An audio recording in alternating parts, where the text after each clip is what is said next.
another exciting episode of the Andre The Beast Crayton Show with Yolanda and Smith, the Dramatist. You know, I love to read, and I was reading this book, Peering Through the Pain, A Journey from Suppression into Liberation. And I had to reach out to the author of this particular book, and luckily she took the invitation to come in to the studio and focus on this book. And not only about the book, but the inspiring journey of coming from an Amish community, traveling miles away from something that she grew up in, a community, a village that she left, started her own journey, and she's here to share that story on the Andre the Beast Crayton Show. I'm happy to have in the studio the soon-to-be world-famous author, Miss Katie. Come on, Katie, welcome to the show. Thank you. Good morning. Thank you for having me, Andre and Yolanda. Okay. I'm Katie Miller. I'm author of Peering Through the Pain. And as you said, I grew up Amish in a small town called Charm in Ohio. Grew up Amish, lived there, went to 8th grade, joined the Amish church, became born again later, and then left and moved to Phoenix, Arizona, to a big city of just busyness and no green grass. So, but yeah, it's been quite a journey. So, Amish, that's big. We're in Indiana, Ohio, Right. Pennsylvania. We're in what was called the belt Right. of Amish community. Well, you say you was born in it, so is this generational Amish community that you're born in? Yes, my first ancestors came over from Switzerland actually in late 1800s, and I'm like the 9th generation. So they moved to Pennsylvania and then migrated west to Ohio. So what's it like being an Amish, growing up Amish? We hear stories. I see the horse and buggies. I hear the rumors. We can't have cars. We can't have lights. We can't have Electricity. What is it like? I didn't know any different, but we read a lot of books, so we were not completely isolated. And my mom had a fabric shop, so I was exposed to what we called, anybody that wasn't Amish was called English. Okay. So I was exposed to a lot of different people, not just my community, but there were probably some Amish people that were just exposed to their people. So I was always curious, why this, why that. I'm the middle child, so I would push. Yeah, you got the curiosity when you're the middle child, right? Yep.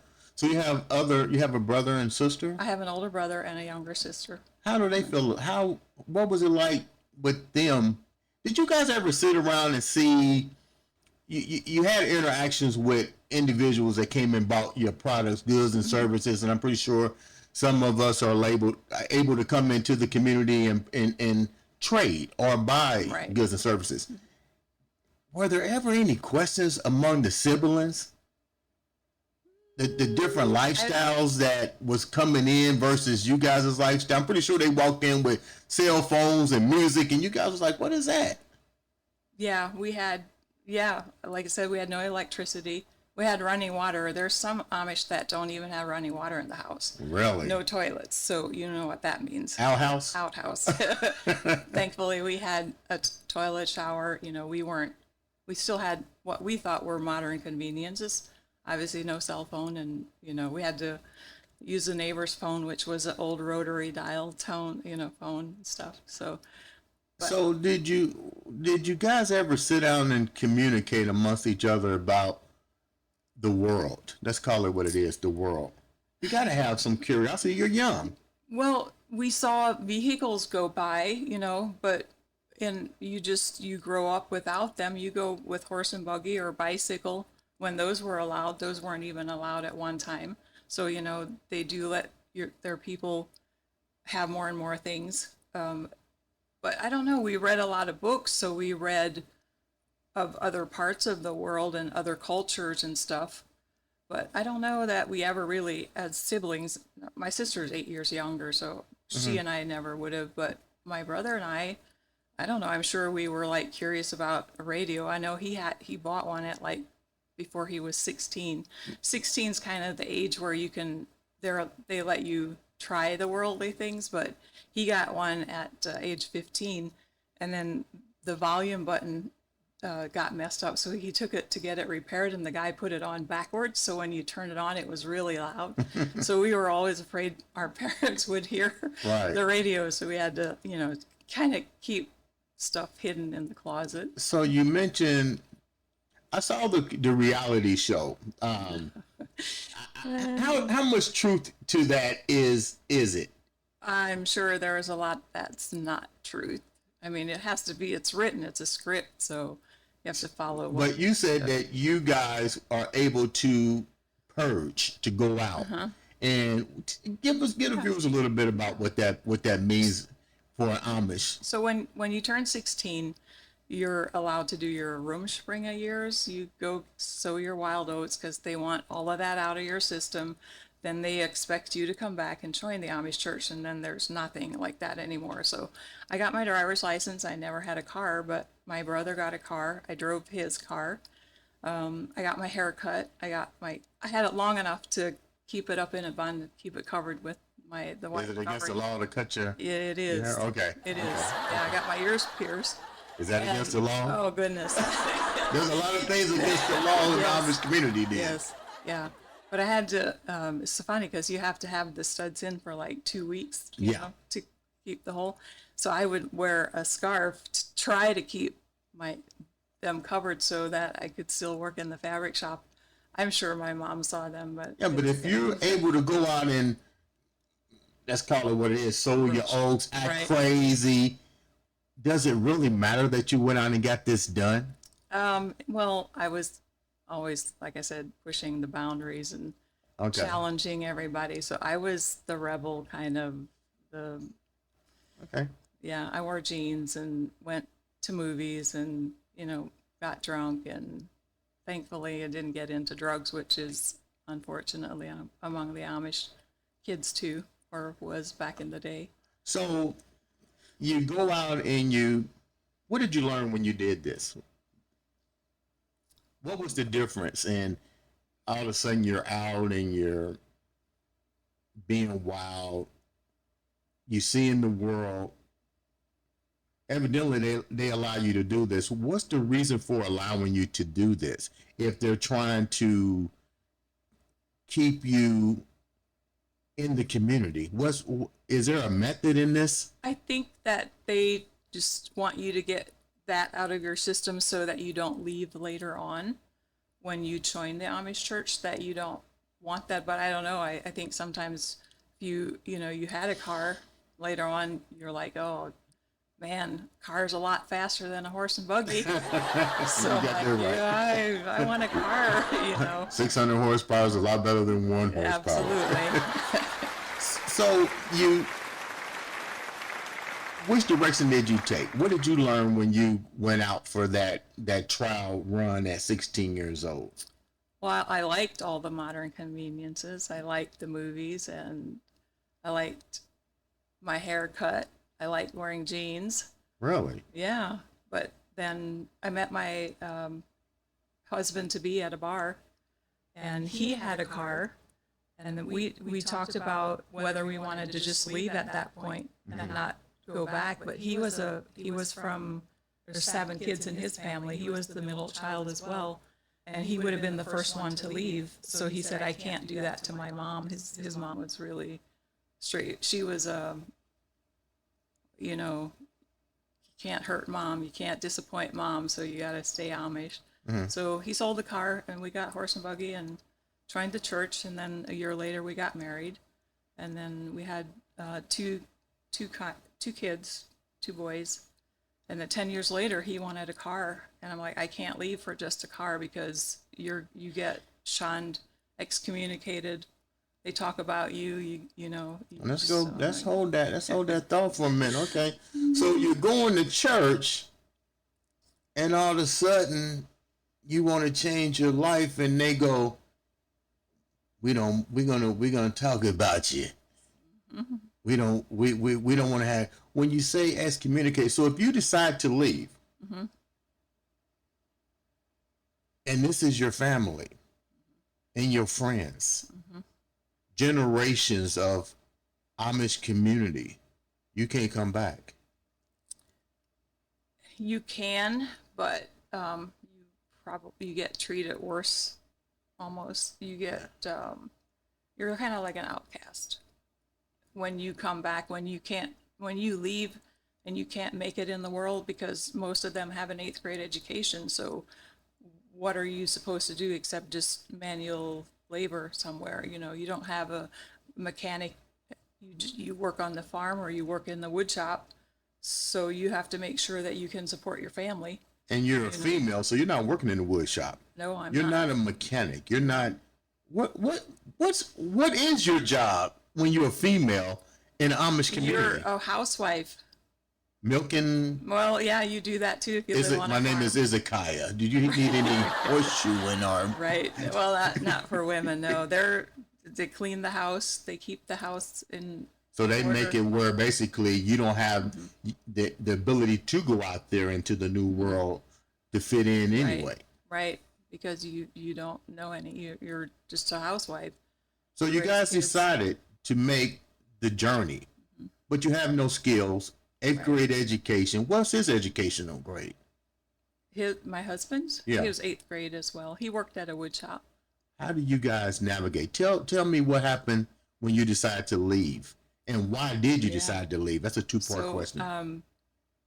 When you're Amish, it's fear based. So they tell you if you leave, you go to hell or you can't get to heaven. So obviously, Let's roll this back. Rewind, rewind here. So you go into a church, Yeah. and the church tells you if you leave, you're going to hell. Well, they don't make it that plain because they really don't talk about hell, but they make it known that the chances of you getting to heaven are slim. What's their religious like? What is their religion belief like? I'm really curious now. They in church, they read the German Bible, and the songs are sung in German, High German, and the prayer is done in High German. So they want you to read that. That is not our language. Our language is Pennsylvania Dutch. So we had to be taught High German in school so that we were able to read and understand. And then they want you to read that Bible. Well, if you don't understand that Bible, well, you're just you don't know what's going on. So there's they another don't Bible that want- you guys read besides They the don't. King James Version? Well, no, it's King James, but it's in German. Okay. They don't want you to read the English Bible because then you would understand and you might leave the faith because you might get led astray. But the Bible is the truth and the way and the light. God is, so they don't want you to do that because they believe in God, but in a God, but he's a fear-based God, like a controlling God, like you can do this, that, and that, but you can't do this, the other, or the other. You can't have a car, you can't have electricity, because the harder you work here on earth, the greater your reward in heaven. That's work-based faith. So if I work hard here to get a car, I'm not doing it right. I need to basically milk cows, build my house from the ground, from scratch, yeah. not enjoy the convenience of evolution. And if I do, then I'm going to hell. No, you're going to heaven because you had it hard here on earth. Oh, I'm going to heaven if I have it hard here. Right. Okay. So that's kind of where that comes from. But I got born again, and I saw the truth, and the truth set me free. And I knew that I didn't have to stay in that belief system, cult, whatever. I went to church one time after I was born again, and I was just like, wow, how can they? I wanted to go up and tell the preacher, you're lying. You're not speaking the truth, so. But. So then after this happens, your eyes become open. You share this did you share all this information with your husband at the time? We started a Bible study, and I became born again through that. He didn't go to the Bible study every time, but he and my mom saw the difference, and they thought I was lost my mind. But they, you know, So then what happens? You find this new awakening, you're married, you got your kids. How were you when you decided to make this pilgrimage? Let's call it what it is, a pilgrimage. You're still what we might consider unskilled, unqualified, limited resources, and you want to make a journey somewhere else. How old were you, and what was the journey, and what was the reason for making the journey outside of the fact that you got a new awakening? right. So my mom, I worked at the fabric shop. My mom passed away in 2005, and she wanted my sister and I to keep running the fabric shop, and we were like, "Yep, nope, we grew up in it. We're done. We want to do what we want to do." So much for generational. It's still going.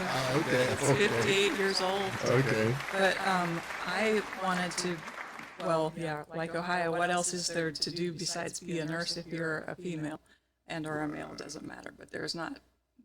Right. And I didn't know all the jobs out there. I just knew nursing. So I'm like, I got my GED at age 41. And that fall, I started college. I did 4 years of prereqs part-time while working at a nursing home, raising the kids. And I got into the nursing program. And then 2 weeks into the nursing program, I found out my husband had an affair. And I don't know, just the wind just kind of went out of my sails. And I wasn't sure where I was going to be in a year. I had to reapply if I wanted to become a nurse. But I became an EMT the following year, and I really liked that. And then we took counseling, we tried, but I just felt like it was never resolved. He was into porn too, and I could never compete. I just, I don't know, it was just. So your self-worth just went completely bonkers. Yeah. How old were you when you decided to leave the Amish community? Had you left the Amish community yet? Yeah, we had left already. So where did you wind up going when you left the Amish community? Where was your So our destination? oldest son, my youngest son moved to Florida when he was 19, and then the oldest one moved to Phoenix, Arizona, out of college. And we decided to make a fresh start, so we sold the house, and my husband and I both moved to Phoenix, also. And Why Phoenix? You got 50 well, states. I know we were so over snow. No more snow. We're done shoveling. Okay. So, but I'm kind of over the heat now too. So I don't know. We'll see what the future holds. But So you wind up going to Arizona. What skills are you taking there now? You're in Arizona. You're still married, correct? yes, yeah. And I had no educate. Well, I had the college that I left behind, Right. no degree, and I didn't. I looked around at different jobs, but they didn't pay a whole lot. So I'm like, I can't do that. So I went back and I found a phlebotomy class that was like 5 months. I have to do something quick. I can't be in school Well, forever if at you this can't do age. nothing, do phlebotomy. Nothing Right. wrong with taking a little Right. blood out of somebody's arm. So I became a phlebotomist, and then they had medical lab assistant classes. So I took that, and I interned at a lab where they did drug testing for the Department of Child Safety. And in that time frame, my supervisor said, "Hey, you only need 60 credit hours to get an associate." I'm like, "Oh, I wonder how many I have." And I had 56 credit hours sitting there from all my Go nursing. for the rest of them. Right. So I did. Yeah, I did. I got my Associate of Science. Congratulations. Thank you. Now I was reading the book, and there was a lot of trauma in this book towards the transformation, abuse in the relationship. Tell me a little bit about that and how you overcame that.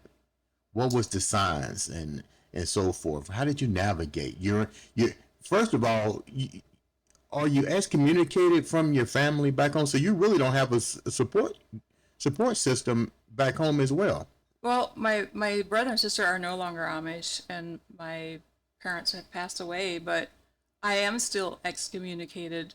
They never lifted that. Sometimes they do, sometimes they don't, and it's okay. I know whose I am. I'm a daughter of the King.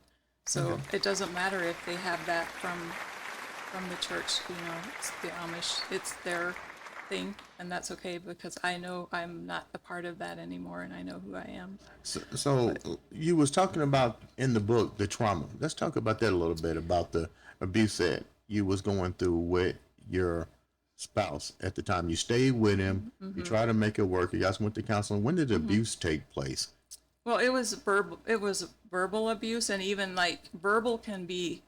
Just as detrimental as putting the hands on Well, somebody. yes, it is because you Yeah. hear it Yeah. over and over in your mind, and it's almost worse than physical. I mean, unless you get broken bones or get killed or something. But yeah, it can ruin you. It can put you in a cocoon, and your self-worth is you're nothing. You're nobody. When did this happen? When did this start to take place? All throughout the marriage, 27 years. Did you bring it up in your counseling sessions? Oh yeah, yeah. What was the outcome? What did the counselor He say? accused me of cheating, and all the while he's the one that was doing the cheating. He tried to tell our pastor that I'm the one that was cheating, and pastor told him, no, I'm not. I wouldn't never cheat. I'm not that. I'm not that kind of woman. I have one man, and that's it. Whether I get treated like shit or not, but I know now that I'm not staying in a marriage for 27 years again. But it took my oldest son at 25 to tell me. Kids see what you're going through, whether you like it or not, or you try to hide it from them. And my son at 25. Did you notice that your kids were seeing it, or were you walking around No. with blinders? Both. I mean, kind of, you just walk around with blinders and hope they don't see it. Were they part of the abuse as well, or was it just isolated to you? No, there was when my oldest son was young. My husband, beat him. That's beat him with a bicycle cable, and my son brought it up when he was in college. His dad never told him sorry. How do you So move from that? And I appreciate you coming on telling this story. I read the book. I know the pain that went into writing this book. We'll talk about it in a minute, but let's move forward a little bit. How do you maneuver and get out of this situation? Your son tells you that, later dad beat him with a bicycle chain and probably a heck of a lot of other things. When do you make the connection to say enough is enough? well, it took my son. I knew that our marriage was horrible, but I also know how women feel when they can't leave because what is known to them is easier than what is unknown. Because if you don't have an education, you move away. What's going to happen? So you stay with the known. But it took my son at 25 years old to tell me, Mom, you make a date and you tell him it's over. You deserve better. And when your 25-year-old son tells you that, you have to do that. And it's the best decision that I ever made. So if your kids tell you that, listen. If they don't tell you that, take the initiative yourself. Just get out of that relationship. I mean, if it's... Some people say that's easier said than done. What do you say? What do you say? It is, because of the unknown, the fear of the unknown. Do I have enough education? Do I have the means to support myself? And if I have a bunch of small kids, but there's crisis centers, there's help out there. I mean, get away from that abusive relationship because that's not how life is meant to be lived. I'm proud of you. Thank you. But even more proud, when did the inspiration to the book start? A couple years ago, I just felt God telling me to write the book, and I'm like, I'm not an author. I kept telling him, just like, write the book, and I'm like, I'm not an author. Write the book. I'm like, okay. You was hearing something. Okay, I said, and I'm like, ooh, who am I to tell my creator what I can and can't do? Okay. And I'm like, whoa. I'm like, okay, I'll write the book. So I said, you're going to have to help me. And he did. I just, if you have so much hurt and pain. Over the years, I did Mending the Soul. I did talk to counselors. I did this, that, the other just to help me. Right. But I thought I was over my dad. My dad died when I was 15. He was diagnosed with schizophrenia, so my childhood wasn't the greatest either. So girls and dads have a bond. I had a dad, but I didn't have the bond. So I thought I was over him. But man, when I started writing, I cried. Really? Man, cried and cried and cried. It was just What did you call it? Garbage? vomit dump. Vomit dump. My son called it a vomit dump. 27-page vomit dump. Your son read the book. He didn't read the book yet, but he read the vomit dump, and Okay. the book is just expanding from the vomit dump. What was the main part of the book? You mentioned before we started the show, we communicated, and I read the book. There's a lot of suffering in this book. Was there a moment in writing this that you said, I can't do it? Because you in the first couple of pages, you talk about your dad. You had to take a break. You probably was like, you know what, this is too much pain. Not really. It felt good. There was a release. It was just a release of all the gunk that was in my life. What's the most impactful part of the journey in this book for you? I think moving here, getting the divorce, and learning who I was. I didn't know who I was. I had no clue. But I've done some amazing things. I've gone skydiving 3 times. I've hot air ballooned. I've whitewater rafted twice. Adventure has my name written all over it. And I love who I have become. When you look at this book, A Journey from Suppression to Liberation, you definitely are speaking about the liberation part of your journey. What's in store for Katie Miller next? What's the journey? What's the end game here? There is going to be another book. I am motivational speaking. Okay. To help women know that there is hope and healing from bondage. How can the viewers reach out to you? How can they get this book? The book is on Amazon, and my website is peeringthroughthepain.com. My Instagram is Peering Through the Pain by Katie Miller, and then I have an email, ktmillerbooks@gmail.com. Leave the viewers with an inspirational quote that only Katie Miller can say. Never give up. Never, ever give up. Live life to the fullest, because life is short. Ladies and gentlemen, this has been another exciting episode of the Andre The Beast Crayton Show.